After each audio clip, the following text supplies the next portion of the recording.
Amigos do TMA, meu nome é Luiz Alexandre Cristaldo, eu faço parte da equipe da APAS, Administração Judicial. Estou aqui para dizer um pouquinho de como eu conheci o TMA. Na realidade, primeiramente eu conheci a Grazi Amaral, uma pessoa fantástica, um ser humano acima da média, e que me deu a oportunidade de conhecer um instituto tão forte como é o TMA, do qual me honra muito.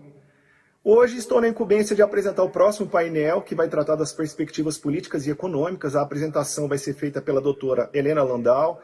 A doutora é economista e advogada, ela é sócia do escritório Sérgio Bermudes, e a relatoria será feita pelo competentíssimo doutor Sérgio Weder Duque Estrada. Ele é sócio da Valor Max Consultoria. Acompanhem conosco, assistam. Um excelente congresso a todos.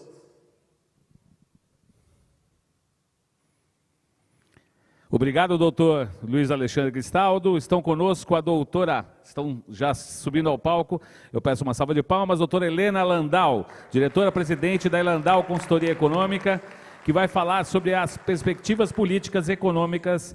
Na relatoria também, a quem eu peço uma salva de palmas, doutor Sérgio Weder Duque Estrada, sócio da Valor Max Consultoria. Passo a palavra agora à comandante desse painel, o excelente painel, doutora Helena.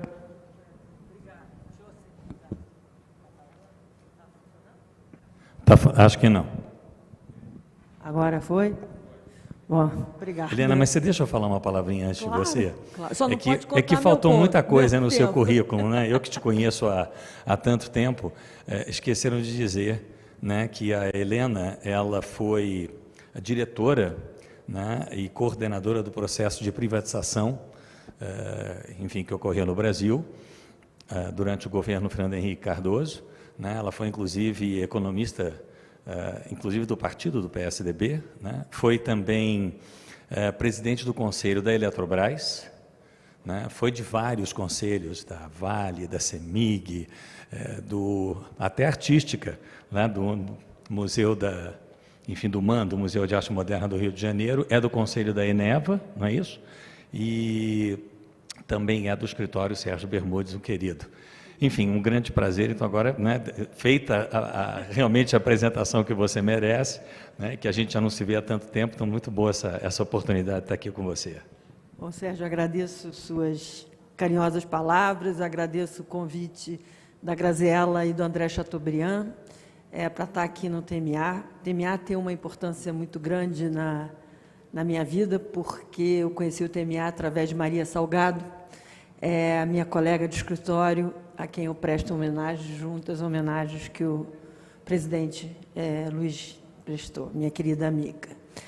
Bom, quando eu recebi esse convite, eu já fiquei apavorado, né? Porque, nesse momento, a gente falar de perspectivas econômicas e perspectivas políticas não é tarefa fácil.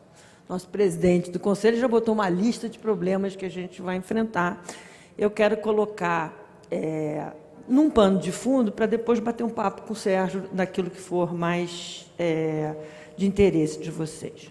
Se a gente falar em perspectivas, obviamente, que a gente vai dizer, não, as perspectivas não são boas, né? Nós temos, assim, uma combinação de crise internacional, né? Se quem tiver com os jornais hoje vai ver a revisão que o FMI faz para crescimento mundial, não é só uma questão no Brasil. Então, tem uma redução de estimativa de crescimento para os Estados Unidos, para a China, nossos parceiros comerciais. A gente tem que lembrar que 60% das nossas exportações têm sido exportações de commodities.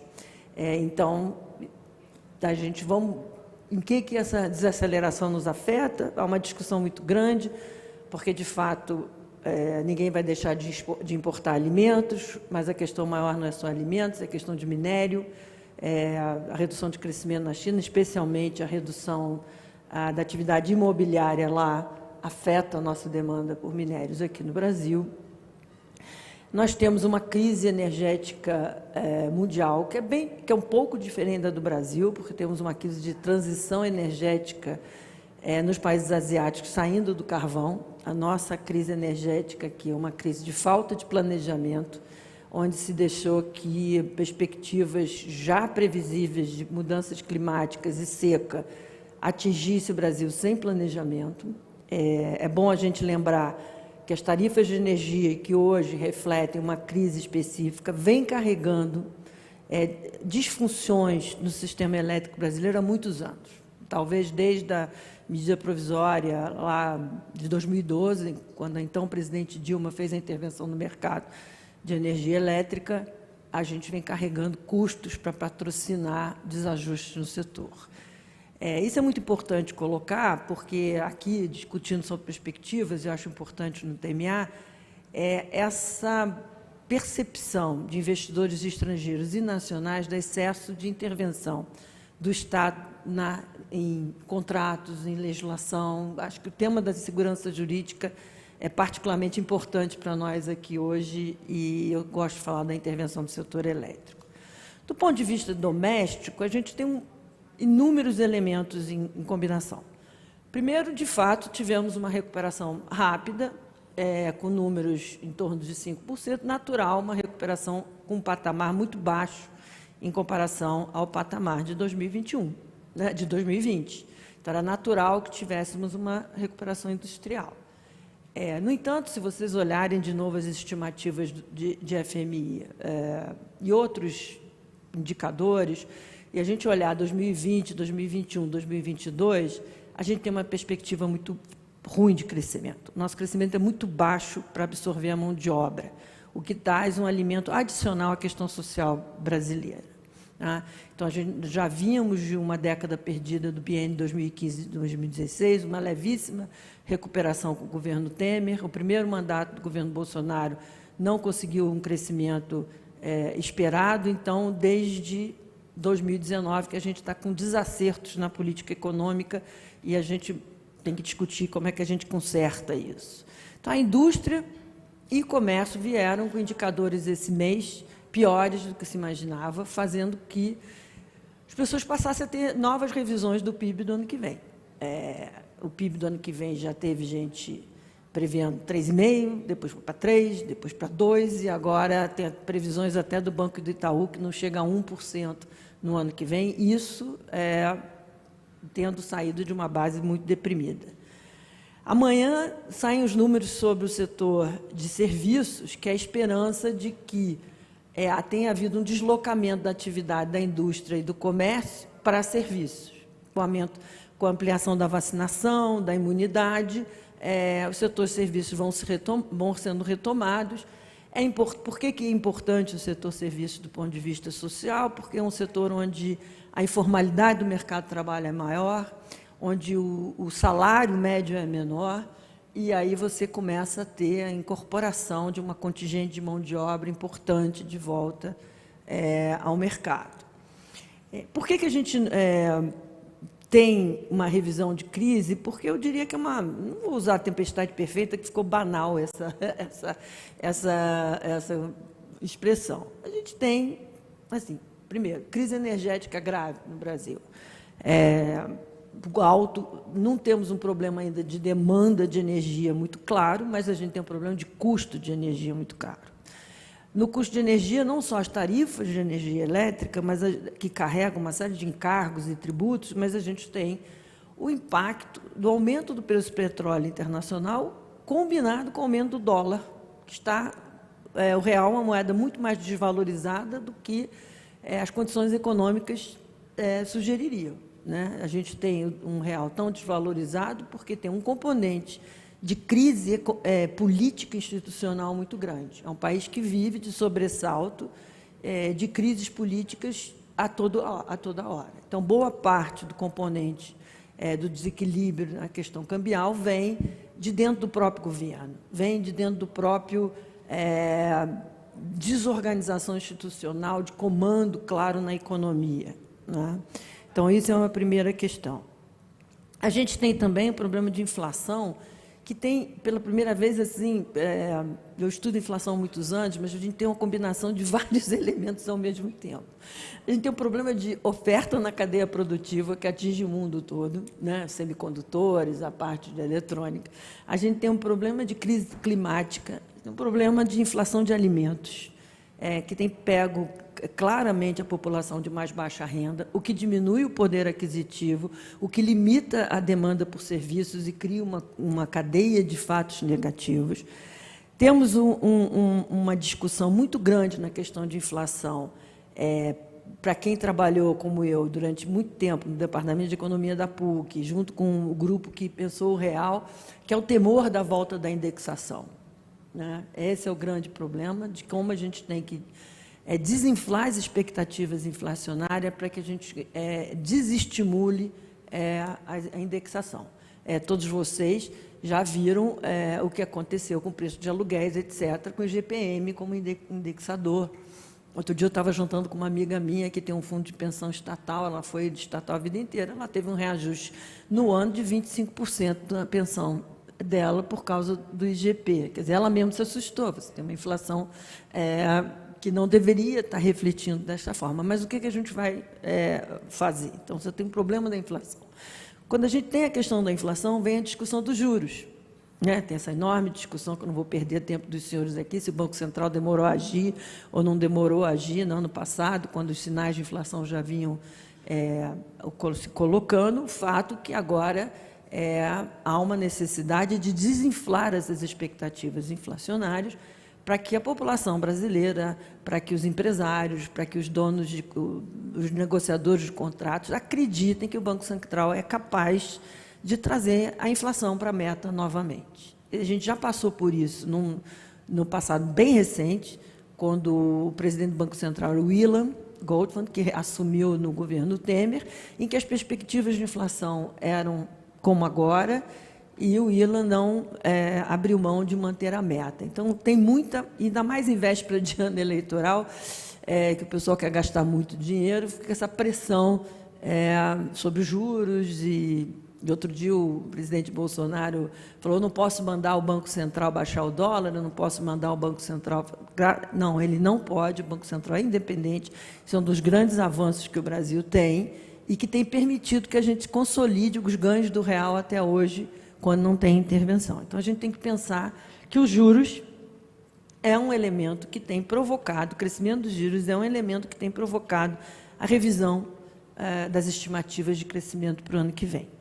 De um lado, para não deixar de dar uma nota minimamente positiva, há quem ache que esses números de 0,5%, 1% são muito pessimistas, que os governos estaduais estão com um orçamento muito bom, com dinheiro para gastar, que é ano eleitoral, que eles vão fazer obras, que eles vão investir, que estão com superávit, muitos deles, não todos, obviamente. Meu estado, do Rio de Janeiro, está sempre de pires na mão.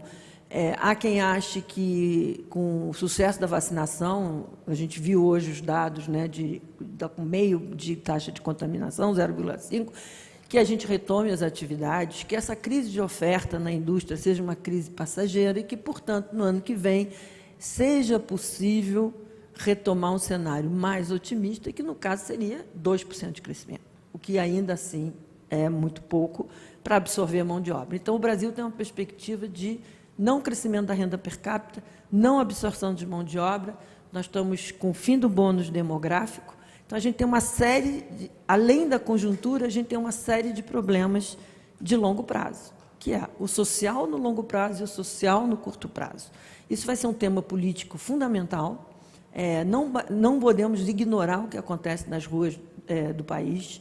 Não adianta viver no seu castelo encantado de que está tudo indo bem, que a economia está bombando, que o Brasil está crescendo.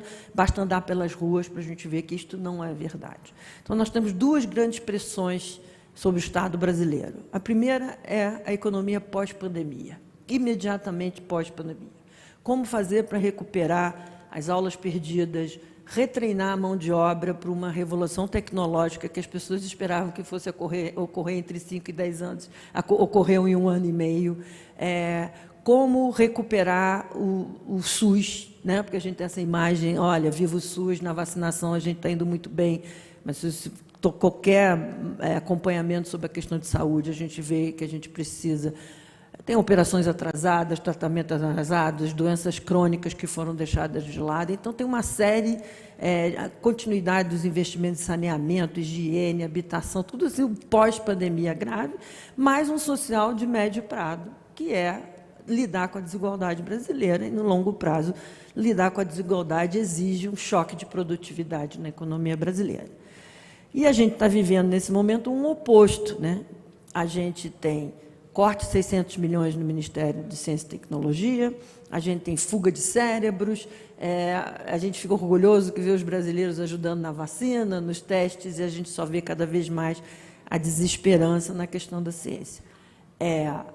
E aí a gente vem para uma discussão, e aí eu vou passar para a política, mas antes de passar para a política, eu acho que tem um outro elemento muito importante para a gente discutir aqui, que é o doing business, né? Acho que tem tudo a ver com esse evento aqui.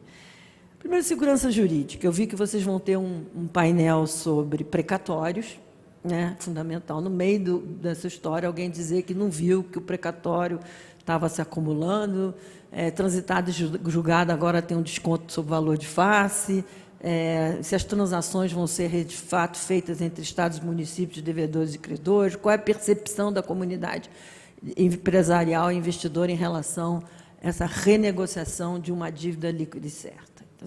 E isso é um elemento novo, porque quem acompanha concessões, como eu, e regulação, a toda hora há uma discussão sobre intervenção nos contratos. A gente teve esse choque no Rio de Janeiro, quando o Crivella destruiu as cabines de pedágio, a encapação da linha amarela, e a gente teve o resultado recente de leilões de infraestrutura e leilões de meio ambiente, de petróleo, com muito pouca participação internacional. Quer dizer, o Brasil precisa entender que a exigência de meio ambiente veio para ficar. Não adianta botar para leilão disso, daquilo, se não tiver questão ambiental. E eu acho que eu vou terminar falando das reformas, e aí a gente volta para o bate-papo, e tem a questão da reforma tributária. Então, quando esse governo começou, veio com uma possibilidade de um número muito bom de reformas que vieram elencadas num trabalho muito bom da equipe econômica do governo Temer. Havia o discurso da campanha, havia a possibilidade de fazer reformas. A gente perdeu o timing disso, perdeu completamente o timing.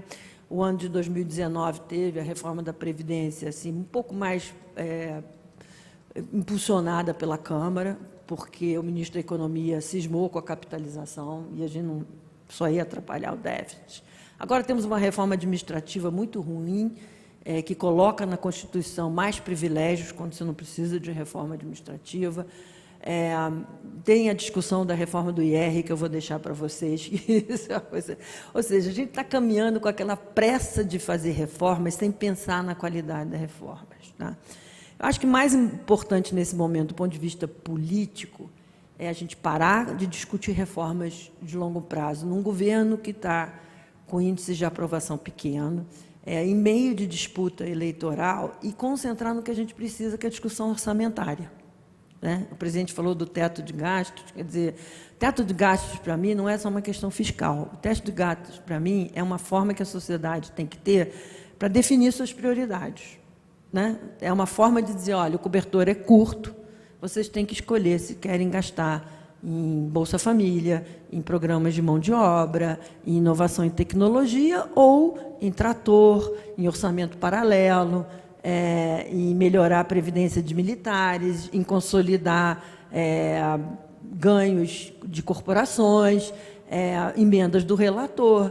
Porque se qualquer grande especialista em orçamento vai achar dinheiro para gastar. Uma nova rodada da reforma da Previdência para exatamente tirar privilégios e não incluir privilégios. Uma reforma administrativa que melhore a qualidade do serviço público, não é só uma reforma administrativa para cortar gastos. Então, assim, a gente precisa prestar melhores serviços públicos, ter um orçamento mais claro do ponto de vista da desigualdade, do ponto de vista de prioridades de um governo num país onde o índice de pobreza aumentou de forma alarmante, onde a desigualdade vem aumentando desde do biênio 2015-2016.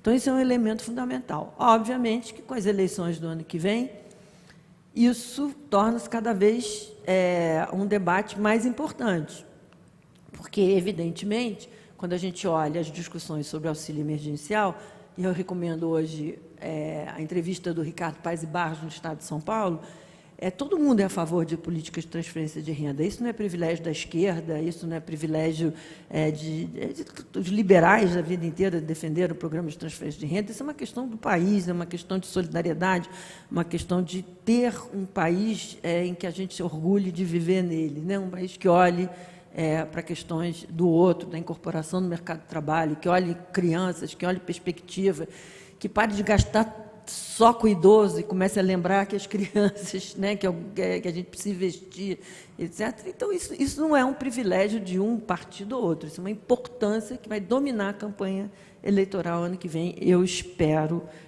nesse sentido. E, ao mesmo tempo, vai ter a tentação populista de toda a campanha, de gastar de qualquer maneira, e quanto mais se beirar a discussão da irresponsabilidade fiscal, mais os juros sobem, mais o dólar desvaloriza. Então, assim, a gente não pode ser... A gente tem que encontrar um caminho, ano que vem, entre a responsabilidade fiscal e a responsabilidade social. E, nesse ponto, o debate eleitoral vai ser fundamental. E eu acho que a gente devia, do meu ponto de vista como economista e como avaliadora de política pública, suspender as reformas estruturais que estão no Congresso Nacional, e se concentrar em organizar um orçamento que dê conta das demandas da sociedade. Porque quem assumir em 2023 vai assumir um país com terra arrasada, do ponto de vista fiscal, do ponto de vista social.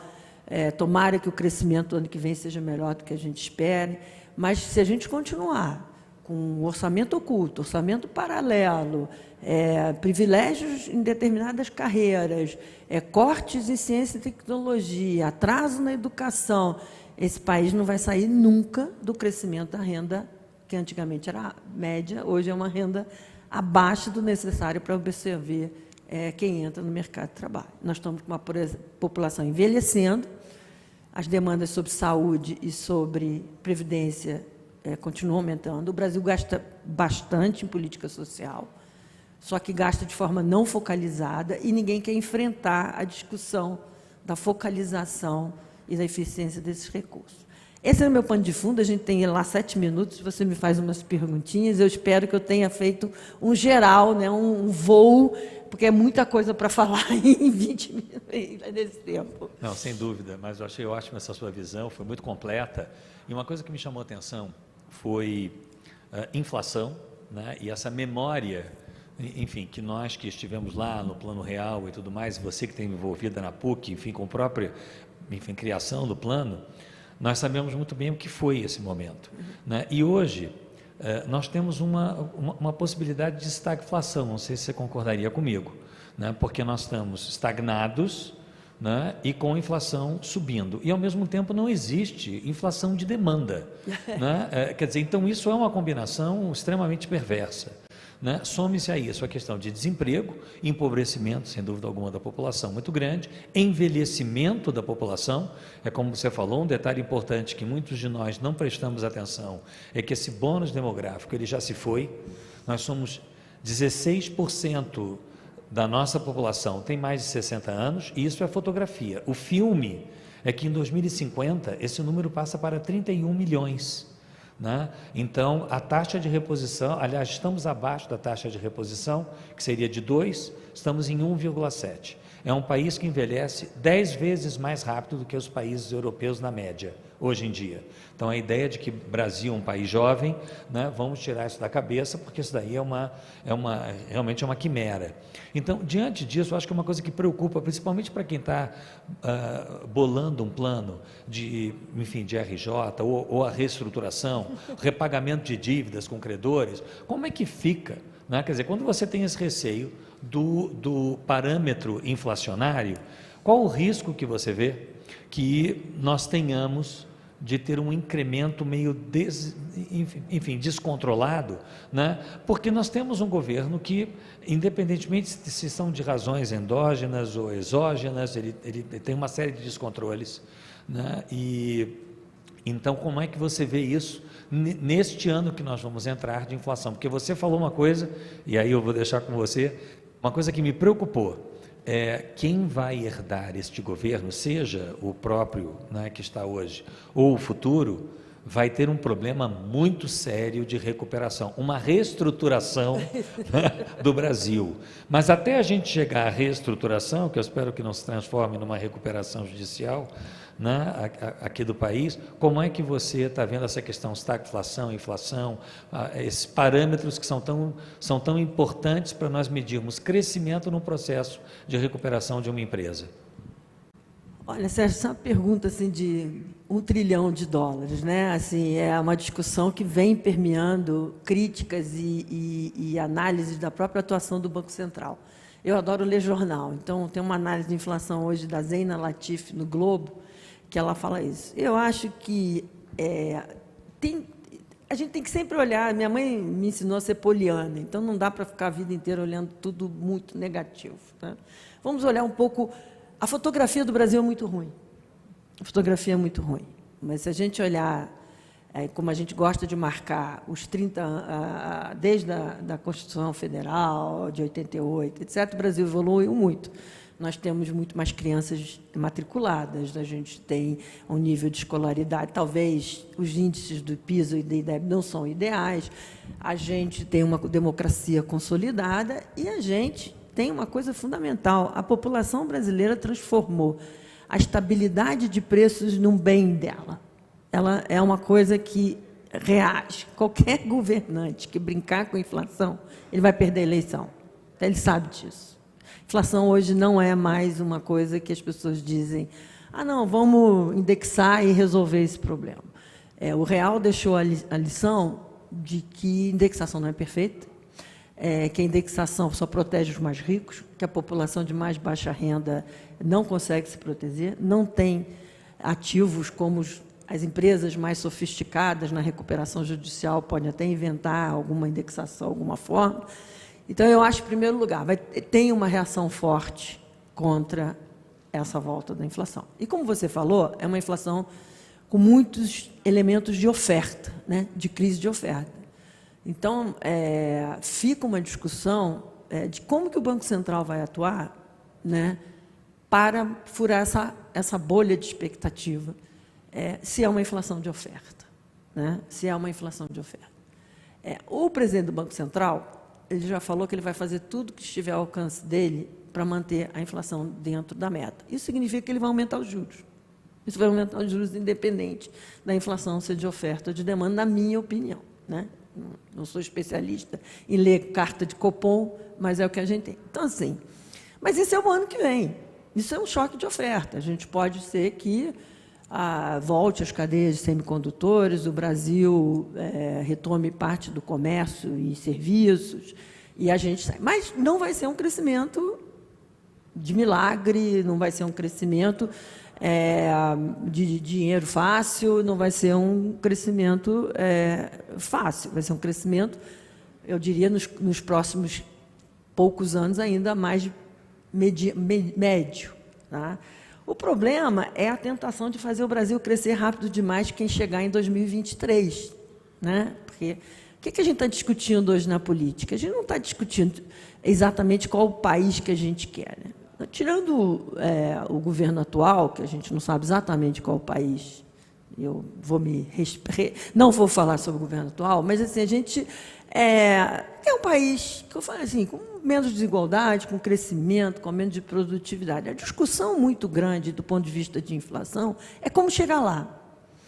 Então, há uma tentação muito grande de voltar a ter um Estado super presente, indutor de crescimento, estímulo à indústria de forma discricionária. Você vê, há vários candidatos falando isso novamente. A heterodoxia. Olha o Biden econômicos, o mundo não pode viver sem Estado, etc., etc. Acho que a gente tem que ter muito cuidado com isso. As experiências brasileiras de intervenção no Estado, na área da economia, foram muito ruins, deixaram uma herança muito ruim. Então, acho que o grande desafio é a gente passar uma mensagem de como chegar a um Estado que nós queremos e como deixar o setor privado florescer. Esse é o grande desafio para a gente. Uma reforma tributária simplificadora, uma abertura comercial importantíssima. A gente precisa estimular as indústrias brasileiras que têm cadeia de produção internacional, que têm incorporação de tecnologia, que treinam sua mão de obra ao invés de ficar nessa eterna mania no Brasil que eu preciso do Estado para me proteger. Não funciona. O Brasil continua com uma indústria automobilística muito defasada do resto do mundo. O Brasil não tem uma indústria de tecnologia avançada, apesar de ter uma série de proteções. Então, assim, eu diria o seguinte, os próximos anos não serão fáceis. Agora, o ovo pode cair para um lado ou para o outro. Ou a gente pode ir para uma capacidade de resposta boa, e eu vou encerrar aqui e nesse ponto eu sou otimista, porque a gente já viu isso. Com boa condução, o Brasil sai do buraco. A gente já viu isso no governo Fernando Henrique, a gente viu isso nos 2 primeiros anos do governo Lula, até o mensalão acontecer. A gente viu isso no governo Temer, sem nenhuma credibilidade, com ameaça de impeachment, batendo na porta, uma equipe econômica excelente. A gente pode ver isso de novo, e o Brasil se recupera. Agora, pode cair para o outro lado, né? Pode reeleger esse governo, pode ter um governo de excesso de intervenção, de excesso de proteção, e a gente está fadado a um crescimento medíocre. Obrigado, Helena. Acho que foi realmente uma palestra excelente, com uma visão geral. Eu gostaria de agradecer a você muitíssimo, enorme prazer em estar aqui com você e te rever depois de tanto tempo. Muito obrigado ao TMA, tenho o maior prazer, Luiz Paiva. A sua gravata verde também é de saúde, e é uma gravata ecológica também, Luiz. Então, eu quero agradecer, enfim, em seu nome, né? Aliás, em meu nome, a você e a todo o Conselho. Um prazer fazer parte do TMA, que eu fui um dos fundadores, com muito orgulho. E muito obrigado a todos pela presença também hoje aqui. Excelente estarmos juntos outra vez, hein? Muito bom. Eu que agradeço. Obrigada. Obrigado, doutora Helena, doutor Sérgio. Ótima apresentação, e obrigado a você que nos acompanhou e participou conosco.